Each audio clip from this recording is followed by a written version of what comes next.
You can just put it right here, maybe, or you can. We did it yesterday. Okay. I'm not going to be the only Oh, speaker. that's true, you're right. Yeah. I wonder if anybody would mind if Just, I clip you can it probably clip it on the phone.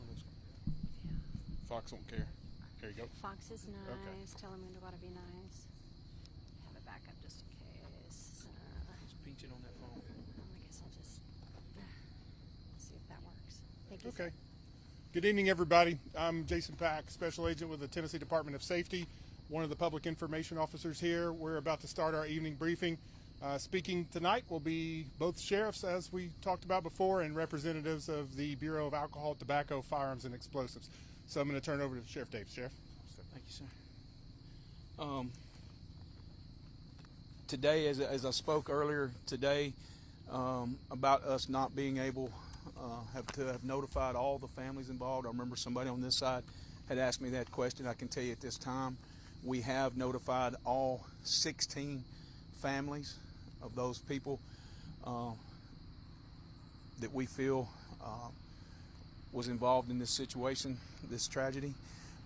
Now, you notice the number, there's a difference in the number there. We have been able to locate and determine those two other folks was not on this site. And I'll give you an example of some of the reasons that we've had this problem. Their vehicle and their personal items were found on the scene, and we were unable to locate. And we naturally didn't, again, in efforts to be transparent with you, in efforts to be very open about all this, that's at the time we've been able to decide and locate those other two individuals. So we can tell you as of right now, we have contacted all 16, and we'll call them victims, our loved ones, families that we feel was part of this tragedy. It saddens me. I'm very thankful that we have located the other two. We've talked to several family members ourselves again today. For those of you that wasn't here this morning, our issue that we talked about earlier with the ordinance, it's went very well, and us being able to do that, it's just a perfect example of us having to slow down things and be more methodical. And as I explained to you earlier, we're literally having to clear foot by foot. And I'm literally meaning that as we take a step, if there's any kind of anything that we feel is in harm to any emergency or any LEO or anyone that's personnel or for lack of better words, bomb squad or bomb tech guys that's on this working this, we're feeling that we're having to clear it foot by foot, and that's what we're doing. Forgive me, I'm stuttering a little bit. I understand that, but I'm very tired along with everybody else behind me. Tomorrow's operation, now that we have the national ATF scene team here, we're going to be operating under some of the things to make sure their operations are safe and secure. We're going to be, our timelines of working are going to be more, less labor intensive, because they are under some strict or some really good stress on that. I'll let the ATF gentleman speak about that here in just a moment. Sheriff? I think Sheriff Davis pretty much said, tells everything the best. But like I said, it's still a very active scene that we're working. We have had several calls for debris in different areas. So we are asking if you're in the area and do come across debris, you can contact Hickman County Sheriff's Office if you're in the Hickman County side, or Humphreys County Sheriff's Office as well, and we can send someone out to take care of that. You want to give them your dispatch number? Yeah, our dispatch number is 931-729-5146. 931 on the Humphreys County side, 931-296-7792. Again, we appreciate everybody's support. The community has been just unbelievable in helping us get through this, and please, everybody, continue to pray for the families and friends of everybody that's involved in this, the first responders as well, and everybody continues to be working this scene. We're going to be here for several days. If I may, I want to tell you about a couple other things that's going on. Excuse me, I'm trying. Both our counties was hit pretty hard in 21. We've already taken plans to prepare to take care of our loved ones and our families even more. What I mean by that, both of our school systems, our school directors have already started preparing for counseling folks to come in Monday when school goes back, for not only family members, for folks that had the families involved in this, but for law enforcement and for emergency personnel as well. And we're going to be talking about that later in detail, but I think that shows or is a prime example of how we're trying to prepare every day and looking ahead to the future, not just today, but we are trying to support the folks that's up there, but we're also trying to support the rest of our community as we see them at large. Ma'am. Thank you, Sheriff. Yes, ma'am. Thank you, Sheriff. My name is Tyra Cunningham. I am the Assistant Special Agent in charge with the Bureau of Alcohol, Tobacco, Firearms, and Explosives here in the Nashville Field Division. First and foremost, I want to, on behalf of ATF, give our condolences to the families affected by this tragedy, the community affected by this tragedy. ATF is here to support both county sheriffs in any way that we can. One of those ways is by the activation of the National Response Team, otherwise known as NRT, that the sheriff spoke about. This team is comprised of a bevy of professionals to include certified explosive specialists, bomb technicians, electrical engineers, forensic chemists, and many other explosives and fire investigative specialists, to include intelligence research specialists as well. Together, they bring decades of experience in determining the origin and cause of explosions and fires. While this investigation is still in this early stage, at this point, the cause of this explosion has not yet been determined, and we will not speculate. What we can say is that every effort is being made to conduct a thorough, methodical, and science-based investigation to find the answers that led to this tragedy and the answers that this community deserves. ATF's mission is to protect the public. That means not only finding out what happened here, but also ensuring that if criminal activity is involved, those responsible will be held accountable. And if it was accidental, that lessons have been learned to prevent a tragedy like this from ever happening again. We appreciate the patience of the public as we work through this complex investigative process. Updates will be provided as new verified information becomes available. And with that, I would like to introduce ATF's Special Agent in charge of NCEDR, which the National Response Team falls under, Mr. Bryce McCracken. Thank you, Tyra. Chiefs, Sheriffs. My name is Bryce McCracken. I'm the Special Agent in charge of ATF's National Center for Explosives Training and Research, based out of Huntsville, Alabama. ATF's National Response Team, as ASAC Cunningham mentioned, is on scene. They arrived from around the country, and they bring the investigative specialties that were previously mentioned. This is going to be a time-taking process to go through and methodically work the scene. Currently, as I believe the sheriffs mentioned earlier today, we're working to mitigate hazards that are just on the site so we can begin actually working the scene from there. But I'll be available when we're done to answer any questions. Thank you. All right. At this time, we'll entertain some questions. Any questions? Yes, sir. Can you tell us the breakdown of the victims? How many women, how many men? What ages are we talking about? Sure. If you don't mind, without taking some time to do that, it would take just a few minutes. I don't have that knowledge at my fingertips. If you don't mind, I will address that for you in AM, if that's acceptable, and I'd appreciate forwarding us that opportunity. Thank you. Any other, ma'am, you had a question over here? Where do you even begin with an investigation like this into how this happened? I mean, this scene is destroyed. Like, where do you even start? What kinds of things are you looking for in terms of evidence as to how this happened? You know, that's the explosive investigative team. They're experts. They're expert in explosive devices. They're expert in all kinds of different areas. We've all had or seen explosions of things, of incidents across our nation, and they're very diligent, and they're very delicate. And they're very, what I mean by delicate is, as they go through those scenes, they handle things, anything and everything that they may come across, whether they think it's evidence, they handle it delicately until they prove themselves that it's not. So when you put all that together, at the end of the day, that's how they usually come back with their determination of what they do. Yes, ma'am.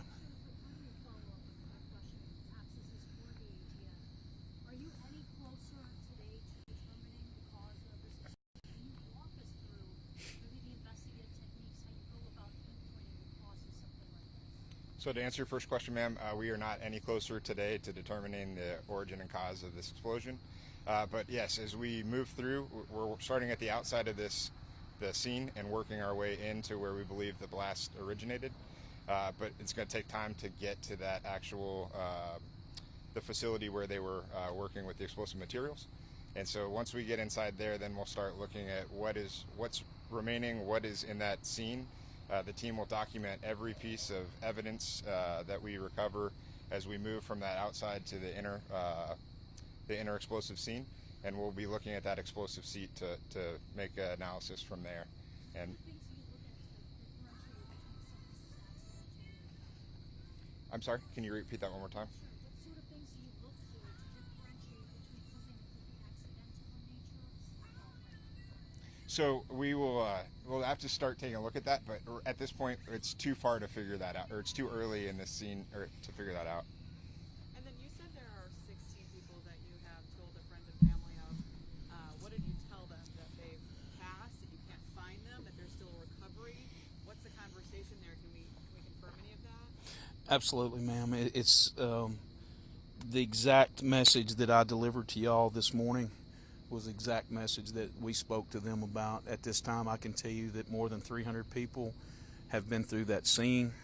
I can tell you at this time we have not located any survivors, and we are making the assumption that all are deceased at this time. So we can report that unfortunately 16 people have lost their lives in an I explosive. think it's safe to say that at this point, now that we have talked and located those families that we had not earlier. I think it's, unfortunately, it breaks my heart to tell you that, but I think that can be said. And what is the mayor, the governor, what are some of the messages they're saying and relaying to you guys at this time? Are they going to speak to us out here? I can tell you this, in the communications that I've had with Commissioner Long, I've not spoke with the governor. I've spoke with some folks around him. I've spoke with Commissioner Long. Again, he and I are personal friends, and he is supporting what do we need. He's supporting, he says that he's telling us, the sheriff and I, that anything we need, equipment-wise, support-wise, agency-wise, Director Sheehan over at TEMA, we're working hand in hand with those folks. They're heavily involved in this, and right now I think that we're getting an encore of support from the past relationships that we've had, and knowing that if we ask for something, we need it. And I can't say thank you enough to those folks. Sheriff, do we have a better idea of how many people were inside the facility at the time, and is AES closed indefinitely? AES is cooperating with us in every way, form, or fashion. They've been, since the onset of that, they've been open door policy with us. They've been very open, communicating with us. And I want to go back to, again, to an earlier thing that I said in one of the earlier interviews. I think it was how many folks, forgive me, but I don't remember the number that I said during that time. at the time of that incident, that 7:45 a.m., I put a number out there that we could tell you was in that building at that time. And forgive me, I don't remember because I've moved on since then. In my mind's, I don't have that in my mind, so forgive me. What is the role of AES in the investigation? Are they, I mean, you said they're cooperating, but what, are they giving information in terms of how to find out what happened here? Well, you have to remember something. Us as law enforcement, we have the job of not only doing investigations. We have the job of when we go into these things, we have to protect them like they're a crime scene. But we also have to remember that we're on private property.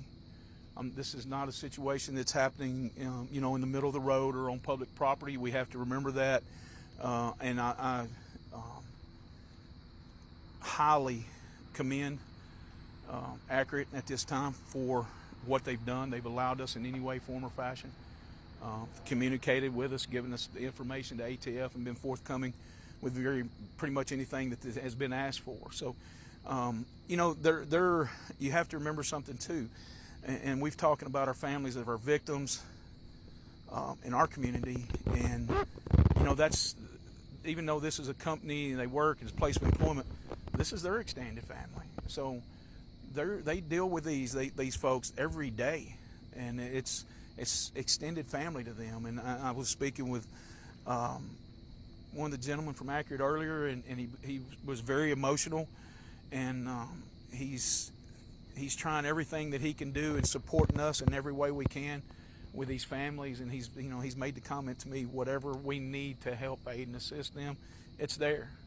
And I think he's continued that effort for us, and we're very appreciative of that on the law enforcement side. So, do you have a question, ma'am? The company has several buildings on the site. Do you know more about the actual building that blew up, like what role they played? Ma'am, I do not know that, and we're leaving the investigative side to the ATF on that, and I want to leave that as part of the investigation to secure that. Again, I have to be guarded with investigative type stuff, and I don't by no means want to put words in ATF, but I feel that they would concur with that.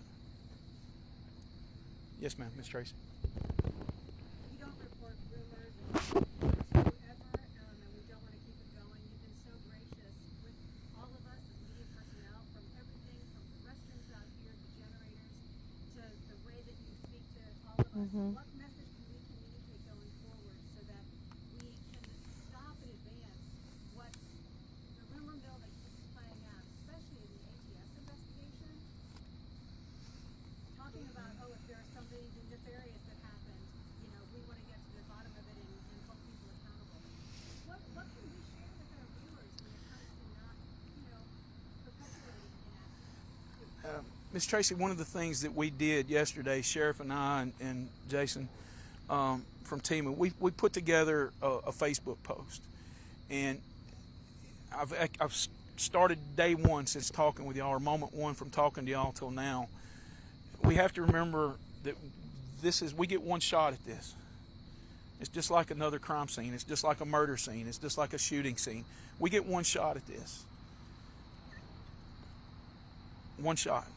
We have to take our time, process it, and due to the constraints that we have here, and I was not joking earlier, we're literally having to take 1 foot at a time.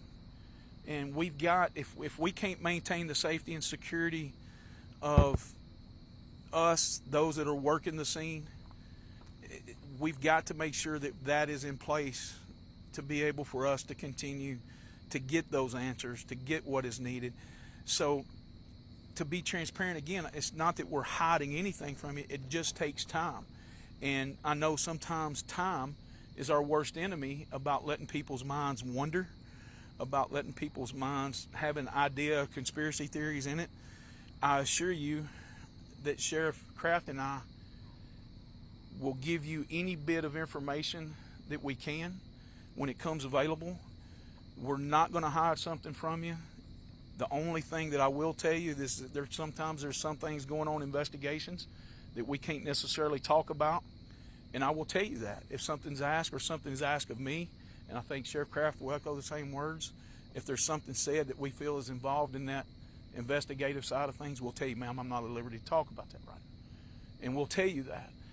But the rumor mill right now, it's anytime that we start putting things out there for the rumor mill, or the rumor mill's putting it out there, don't aim it at us. But when you say that, or somebody says that Facebook post, or meaning it's Facebook post, and they're putting it out there, the families are reading these things. Our victims are reading these things. And I want you to remember that. I've talked about family from day one. If we're going to put information out there, we're going to put it out there. We're asking people not to put the rumors out there, because it's not hurting us. Does it upset us? Absolutely it does. We had a situation earlier we found something, we don't know who posted it, very upsetting to us, because we told you different. And when it comes to that, we just ask anybody and everybody, think about these families, think about these victims. That's how I would like to make that statement. Yes, ma'am.